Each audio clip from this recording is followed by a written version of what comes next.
ਗੁਰੂ ਪਿਆਰੀ ਸਾਧ ਸੰਗਤ ਜੀਓ, ਵਾਹਿਗੁਰੂ ਜੀ ਕਾ ਖਾਲਸਾ, ਵਾਹਿਗੁਰੂ ਜੀ ਕੀ ਫਤਿਹ। ਸਾਧ ਸੰਗਤ ਜੀ, ਪ੍ਰਬੰਧਕਾਂ ਦੇ ਸੰਬੰਧ ਵਿੱਚ ਆਪਾਂ ਕੁਝ ਗੱਲਾਂ ਕਰ ਲਈਆਂ। ਕੁਝ ਗੱਲਾਂ ਸਾਧ ਸੰਗਤ ਪ੍ਰਤੀ ਵੀ ਕਰਨ ਵਾਲੀਆਂ ਨੇ। ਮੈਨੂੰ ਇੱਕ ਗੱਲ ਜੋ ਸਮਝ ਨਹੀਂ ਆ ਰਹੀ, ਅੱਜ ਤੱਕ ਸਮਝ ਨਹੀਂ ਆਈ, ਉਹ ਇਹ ਕਿ ਮੁਸਲਮਾਨ ਧਰਮ ਵਿੱਚ ਕੋਮਲ ਕਲਾਵਾਂ, ਜਿਨ੍ਹਾਂ ਵਿੱਚ ਕਵਿਤਾ, ਸੰਗੀਤ ਤੇ ਨਾਚ ਇਹ ਬੈਨ ਨੇ, ਪਰ ਇਹ ਇੰਨੀਆਂ ਵਿਕਾਸ ਕਰ ਗਈਆਂ ਕਿ ਕਮਾਲ ਹੈ। ਮੈਨੂੰ ਬਹੁਤ ਸਾਰੇ ਮੁਸ਼ਾਇਰਿਆਂ ਵਿੱਚ ਯੂਪੀ ਵਿੱਚ ਜਾਣ ਦਾ ਵੀ ਇਹ ਮੌਕਾ ਮਿਲਿਆ, ਜਿਨ੍ਹਾਂ ਵਿੱਚ 14-14, 12-12, 16-16 ਸਾਲ ਦੇ ਬੱਚੇ ਉੱਠ ਕੇ ਕਵਿਤਾ ਦੇ ਸੰਬੰਧ ਵਿੱਚ, ਕਵਿਤਾ ਦੀ ਬਰੀਕ ਬੀਨੀ ਦੇ ਸੰਬੰਧ ਵਿੱਚ, ਕਵਿਤਾ ਦੀ ਨਜ਼ਾਕਤ ਦੇ ਸੰਬੰਧ ਵਿੱਚ ਐਸੀਆਂ ਗੱਲਾਂ ਕਰਨਗੇ। ਔਰ ਕਵਿਤਾ ਦੇ ਛੰਦ ਪ੍ਰਬੰਧ ਬਾਰੇ ਇੰਨੇ ਔਖੇ ਸਵਾਲ ਉਹ ਕਈ ਵਾਰੀ ਪ੍ਰਬੰਧਕ ਨੂੰ, ਕਈ ਵਾਰੀ ਉਹ ਕਵੀ ਨੂੰ ਪੁੱਛ ਲੈਂਦੇ ਨੇ ਕਿ ਉਹਦੇ ਲਈ ਜਵਾਬ ਦੇਣਾ ਔਖਾ ਹੁੰਦਾ ਹੈ, ਪਰ ਉਹ ਵਿਕਾਸ ਕਰਦਾ ਹੈ, ਉਹ ਨਾਰਾਜ਼ ਨਹੀਂ ਹੁੰਦਾ।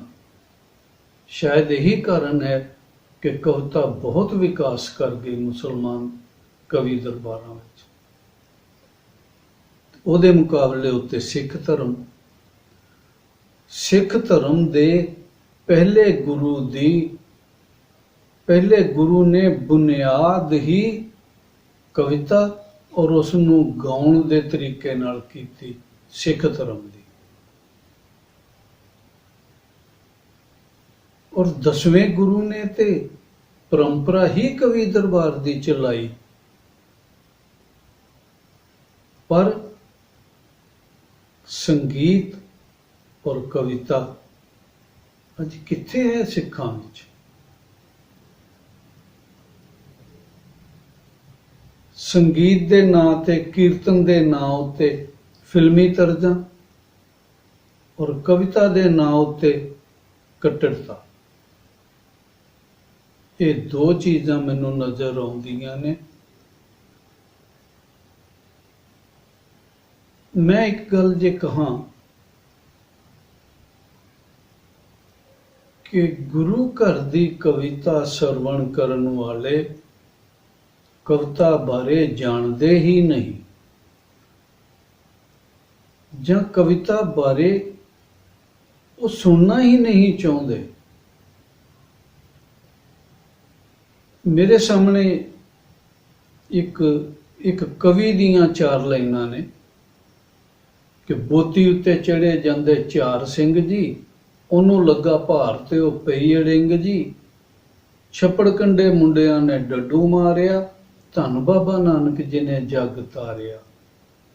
ਹੁਣ ਧੰਨ ਬਾਬਾ ਨਾਨਕ ਜੀ ਨੇ ਜੱਗ ਤਾਰਿਆ ਉੱਤੇ ਇੰਨੇ ਜੈਕਾਰੇ ਆਉਣਗੇ, ਪਰ ਪਹਿਲੀਆਂ 3 ਲਾਈਨਾਂ ਕੀ ਨੇ, ਉਹਨਾਂ ਵਿੱਚ ਕੀ ਕਹਿ ਰਿਹਾ ਕਵੀ, ਕੀ ਕਹਿਣਾ ਚਾਹੁੰਦਾ ਹੈ, ਇਹਦੇ ਨਾਲ ਕੋਈ ਸੰਬੰਧ ਨਹੀਂ ਸਾਰੀ ਸਾਧ ਸੰਗਤ ਦਾ। ਕੀ ਇਹ ਕਵਿਤਾ ਦੀ ਪਰਖ ਹੈ? ਕੀ ਇਸੇ ਕਰਕੇ ਕਵਿਤਾ ਦਾ ਨਿਘਾਰਤਾ ਨਹੀਂ ਸ਼ੁਰੂ ਹੋਇਆ? ਔਰ ਇਹ ਹਾਲਤ ਹੋ ਗਈ ਕਿ ਇਸ ਤਰ੍ਹਾਂ ਦੀ ਕਵਿਤਾ ਕਹਿਣ ਵਾਲੇ ਕਵੀਆਂ ਨੂੰ ਪ੍ਰਬੰਧਕ ਬਹੁਤਾ ਪਸੰਦ ਕਰ ਰਹੇ ਨੇ, ਔਰ ਪ੍ਰਬੰਧਕ ਬਹੁਤਾ ਬੁਲਾ ਰਹੇ ਨੇ। ਔਰ ਜਿਹੜੇ ਚੰਗੀ ਕਵਿਤਾ ਕਹਿਣ ਵਾਲੇ ਕਵੀ ਨੇ, ਉਹ ਮੈਨੂੰ ਹੋਰ ਤਾਂ ਪਤਾ ਨਹੀਂ, ਚੰਗੀ ਕਵਿਤਾ ਲਿਖਣ ਵਾਲੇ ਕਵੀ ਦਾ ਅੱਜ ਤੱਕ ਕੋਈ ਇੱਕ ਵੀ ਚਿੱਠੀ ਜਾਂ ਫੋਨ ਪ੍ਰਧਾਨ ਜੀ ਨੂੰ ਜਾਂ ਸਕੱਤਰ ਜੀ ਨੂੰ ਗਿਆ ਹੋਵੇ, ਮੈਨੂੰ ਨਹੀਂ ਸਮਝ ਆਉਂਦੀ ਕਦੀ ਇਸ ਤਰ੍ਹਾਂ ਹੋਇਆ ਹੋਵੇ। ਪਰ ਜਿਹੜੇ ਕਵਿਤਾ ਨਹੀਂ ਲਿਖਦੇ, ਜਿਹੜੇ ਕਵਿਤਾ ਦੇ ਨਾਂ ਉੱਤੇ ਵਪਾਰ ਕਰਦੇ ਨੇ, ਉਹਨਾਂ ਦੀਆਂ 10-10 ਫੋਨ ਔਰ 10-10 ਚਿੱਠੀਆਂ, 20-20, 100-100 ਚਿੱਠੀਆਂ ਪ੍ਰਬੰਧਕਾਂ ਨੇ ਸਾਨੂੰ ਆਪ ਦਿਖਾਈਆਂ ਨੇ ਕਿ ਭਾਈ ਇਹ ਹੁਣ ਹਟਦਾ ਹੀ ਨਹੀਂ, ਤੇ ਇਸ ਨੂੰ ਤੇ ਪ੍ਰਬੰਧਕ ਫਿਰ ਬੁਲਾਉਣਗੇ ਹੀ ਨਾ। ਕੀ ਇਹ ਜ਼ਰੂਰੀ ਹੈ? ਕੀ ਇਹ ਕਵਿਤਾ ਨਾਲ ਮਖੌਲ ਨਹੀਂ? ਕੀ ਇਹ ਗੁਰੂ ਗੋਬਿੰਦ ਸਿੰਘ ਪਾਤਸ਼ਾਹ ਨਾਲ ਮਖੌਲ ਨਹੀਂ? ਪਰ ਅਸੀਂ ਇਹ ਮੰਨਣ ਨੂੰ ਤਿਆਰ ਨਹੀਂ। ਕੱਟੜਤਾ ਦਾ ਦੌਰ ਤੇ ਇੱਥੋਂ ਤੱਕ ਹਾਵੀ ਹੋ ਗਿਆ। ਹੁਣ ਇੱਥੇ ਮੈਂ ਇੱਕ ਗੱਲ ਕਹਿਣੀ ਚਾਹੁੰਦਾ ਹਾਂ ਕਿ 1400 ਸਾਲ ਪੁਰਾਣਾ ਧਰਮ ਹੈ ਮੁਸਲਮਾਨ ਧਰਮ, ਔਰ ਮੁਸਲਮਾਨ ਧਰਮ ਨਾਲ ਰੋਟੀ ਬੇਟੀ ਦੀ ਸਾਂਝ ਸੀ ਕਿਸੇ ਵੇਲੇ। ਪਰ ਅੱਜ ਇਹ ਹਾਲਤ ਹੈ ਕਿ ਮੁਸਲਮਾਨ ਦੇ ਨਾਮ ਉਤੋਂ ਵੀ ਹਰ ਬੰਦਾ ਡਰਦਾ ਹੈ। ਕਿਤੇ ਇਹਦੇ ਕੋਲ ਬੰਬ ਨਾ ਹੋਵੇ, ਕਿਤੇ ਇਹਦੇ ਕੋਲ ਕੋਈ ਐਸਾ ਸਾਧਨ ਨਾ ਹੋਵੇ ਜਿਸ ਨਾਲ ਇਹ ਮੇਰਾ ਹੀ ਕਤਲ ਕਰ ਦੇਵੇ। ਕੱਟੜਤਾ ਇਹ ਕੁਝ ਕਰ ਦਿੰਦੀ ਹੈ।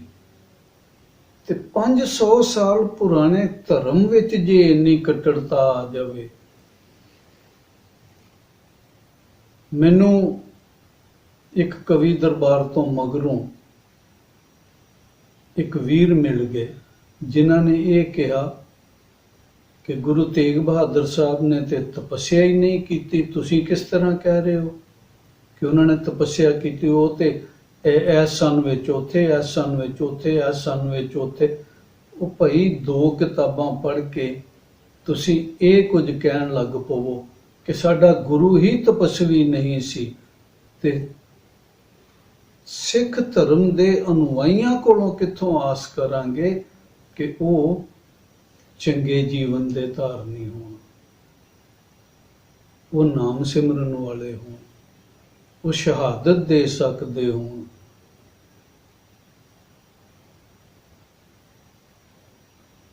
ਇਹ ਕੱਟੜਤਾ ਕੀ ਹਾਲ ਕਰ ਦੇਵੇਗੀ ਸਿੱਖ ਧਰਮ ਦਾ, ਇਹ ਮੈਨੂੰ ਸਮਝ ਨਹੀਂ ਆ ਰਹੀ। ਮੇਰੇ ਤਾਇਆ ਜੀ ਕਿਹਾ ਕਰਦੇ ਸਨ ਕਿ ਸੰਗਤ ਤਾਂ ਭੋਲੀ ਹੈ, ਪਰ ਅਸੀਂ ਪ੍ਰਚਾਰਕਾਂ ਨੇ ਇਸ ਭੋਲੀ ਭਾਲੀ ਸੰਗਤ ਨੂੰ ਕੁਰਾਏ ਪਾ ਦਿੱਤਾ ਹੈ।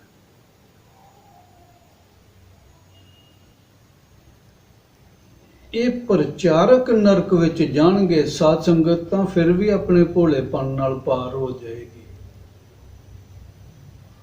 ਪ੍ਰਚਾਰਕ ਦੀ ਏਡੀ ਵੱਡੀ ਜ਼ਿੰਮੇਵਾਰੀ ਹੈ ਕਿ ਉਹ ਸੰਗਤ ਨੂੰ ਕੀ ਦਿੰਦਾ ਹੈ। ਖੈਰ, ਮੈਂ ਜਿਹੜੀ 5ਵੀਂ ਗੱਲ ਕਹਿਣੀ ਚਾਹੁੰਦਾ ਹਾਂ ਇਸ ਸੰਬੰਧ ਵਿੱਚ, ਉਹ ਅਨਪੜ੍ਹਤਾ ਹੈ। ਅਨਪੜ੍ਹਤਾ ਇਹ ਨਹੀਂ ਕਿ ਮੁਸਲਮਾਨਾਂ ਵਿੱਚ ਘੱਟ ਹੈ, ਪਰ ਉੱਥੇ ਸ਼ਾਇਦ ਕਵਿਤਾ ਲਈ ਬਹੁਤ ਪ੍ਰੇਰਿਆ ਗਿਆ। ਜਿਹੜੇ ਬੱਚੇ ਤੱਕ ਇਹ ਗੱਲ ਕਹਿਣ ਉੱਤੇ ਉਤਾਰੂ ਹੋ ਗਏ ਕਿ ਭਾਈ ਇਹ ਛੰਦਾਬੰਦੀ ਠੀਕ ਨਹੀਂ, ਇਹ ਬਰੀਕ ਬੀਨੀ ਠੀਕ ਨਹੀਂ, ਇਹ ਨਜ਼ਾਕਤ ਠੀਕ ਨਹੀਂ ਕਵਿਤਾ ਵਿੱਚ। ਪਰ ਸਾਡੇ ਵਿੱਚ ਤਾਂ ਕਵੀ ਕੌਣ ਹੁੰਦਾ ਹੈ ਇਹ ਗੱਲ ਕਹਿਣ ਵਾਲਾ ਕਿ ਤੂੰ ਅਕਵੀ ਹੈ?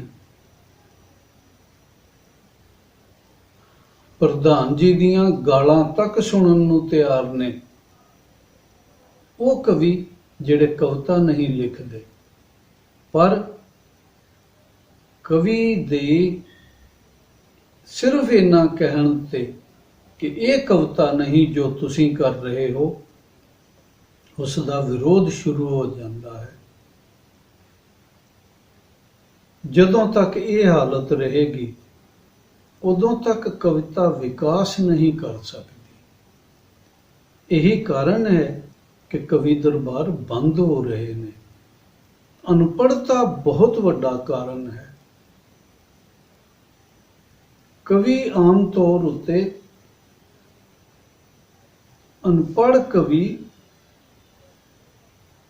ਕਵੀ ਦਰਬਾਰਾਂ ਦੀ ਸਿਖਰ ਹੋ ਨਿਬੜੇ ਨੇ। ਮੇਰੇ ਲਈ ਇਹ ਬਹੁਤ ਵੱਡਾ ਸੁਭਾਗ ਰਿਹਾ ਕਿ ਮੈਨੂੰ ਗੁਰੂ ਸਰਦਾਰ ਰਾਮ ਨਾਰਾਇਣ ਸਿੰਘ ਦਰਦੀ ਜੀ ਵਰਗੇ ਮਿਲੇ ਕਵਿਤਾ ਦੇ, ਸਰਦਾਰ ਪ੍ਰੀਤਮ ਸਿੰਘ ਕਾਸਤ ਜੀ ਵਰਗੇ ਜੀਵਨ ਵਾਲੇ ਦੋਸਤ ਮਿੱਤਰ ਮਿਲੇ, ਔਰ ਦੋਸਤਾਂ ਵਿੱਚ ਅਮਰਜੀਤ ਸਿੰਘ ਅਮਰ। ਕਿਆ ਜੀਵਨ ਹੈ ਇਹਨਾਂ ਲੋਕਾਂ ਦਾ, ਔਰ ਕਿਆ ਕਵਿਤਾ ਹੈ। ਜੇ ਇਹੀ ਕਵਿਤਾ ਹੋਵੇ ਤਾਂ ਗੁਰੂ ਘਰ ਦੀ ਕਵਿਤਾ ਬਹੁਤ ਵਿਕਾਸ ਕਰ ਸਕਦੀ ਹੈ। ਪਰ ਜੇ ਕਵਿਤਾ ਇਸ ਤਰ੍ਹਾਂ ਦੀ ਹੋਵੇ ਕਿ ਛੱਪੜ ਕੰਢੇ ਬਗਲਾ ਚੁਗਦਾ ਮੈਂ ਸਮਝਿਆ ਮੁਰਗਾਬੀ, ਪੂਛ ਚੁੱਕ ਕੇ ਵੇਖਿਆ ਪਰਸੋਂ ਨੂੰ ਸੰਗਰਾਂਦ, ਜੇ ਇਸ ਤਰ੍ਹਾਂ ਦੀ ਕਵਿਤਾ ਆਏਗੀ ਤਾਂ ਫਿਰ ਕਵੀ ਦਰਬਾਰਾਂ ਦਾ ਪਰਮਾਤਮਾ ਹੀ ਵਾਰਿਸ ਹੈ, ਮਾਲਕ ਹੀ ਵਾਰਿਸ ਹੈ, ਗੁਰੂ ਗੋਬਿੰਦ ਸਿੰਘ ਆਪ ਵਾਰਿਸ ਨੇ। ਭਾਈ ਇਸ ਤਰ੍ਹਾਂ ਨਾ ਕਰੋ। ਸਾਧ ਸੰਗਤ ਦੀ ਡਿਊਟੀ ਬਣਦੀ ਹੈ ਕਿ ਉਹ ਗੁਰੂ ਹੈ, ਗੁਰੂ ਤਾਂ 20 ਵਿਸਵੇ ਹੈ, ਸਾਧ ਸੰਗਤ 21 ਵਿਸਵੇ ਹੈ, ਤੇ 21 ਵਿਸਵੇ ਜੇ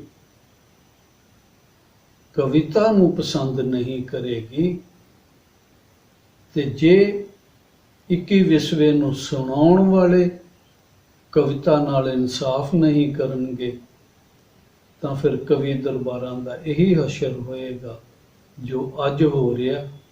ਮੈਂ ਚਾਹੁੰਦਾ ਹਾਂ ਕਿ ਕਵੀ ਦਰਬਾਰ ਹੋਣ, ਕਵੀ ਦਰਬਾਰਾਂ ਦੀ ਉਸੇ ਤਰ੍ਹਾਂ ਸ਼ਾਨੋ ਸ਼ੌਕਤ ਹੋਵੇ ਜੋ ਕਦੀ ਹੋਇਆ ਕਰਦੀ ਸੀ, ਪਰ ਕਵੀਆਂ ਨੂੰ ਔਰ ਸਾਧ ਸੰਗਤ ਨੂੰ ਔਰ ਪ੍ਰਬੰਧਕ ਵੀਰਾਂ ਨੂੰ, ਤਿੰਨਾਂ ਨੂੰ ਮਿਲ ਕੇ ਇਸ ਸੰਬੰਧ ਵਿੱਚ ਯਤਨ ਕਰਨੇ ਪੈਣਗੇ। ਅੱਜ ਲਈ ਇੰਨਾ ਹੀ। ਵਾਹਿਗੁਰੂ ਜੀ ਕਾ ਖਾਲਸਾ, ਵਾਹਿਗੁਰੂ ਜੀ ਕੀ ਫਤਿਹ।